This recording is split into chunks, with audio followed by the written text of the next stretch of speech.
পুলিশের হাত থেকে আজ পর্যন্ত কোনো ক্রিমিনাল বাঁচতে পারেনি, তুইও বাঁচতে পারবি না। আমি জানতে চাইছি যে বেআইনি অস্ত্রগুলোর আসল মালিক কে। সেটা শোনার সুযোগ তুই পাবি না অফিসার, তার অনেক আগেই তোকে এই বাংলা ছাড়তে হবে।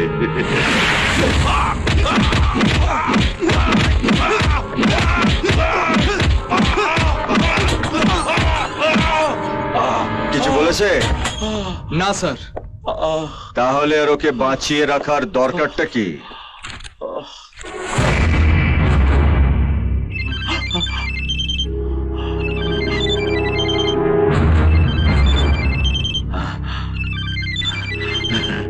এবার দেখ কে মরে আর কে বাঁচে। কে বলছেন? আমি স্বরাষ্ট্রমন্ত্রী সেক্রেটারি জয়দেব সামন্ত। আপনার এত বড় সাহস হলো কি করে? আপনি বাবলুকে থানায় তুলে নিয়ে গেছেন? ধাবার গোডাউনে যে বেআইনি অস্ত্রগুলো পাওয়া গেছে তার সঙ্গে এই বাবলু জড়িত স্যার। সেটা হোম মিনিস্টার দেখবে। আপনি এক্ষুনি ওকে ছেড়ে দিন, আর কোনো কেস দেবেন না। ঠিক আছে স্যার, আপনি যখন বলছেন তখন তো ওকে ছেড়ে দিতেই হবে। ছেড়ে দিচ্ছি।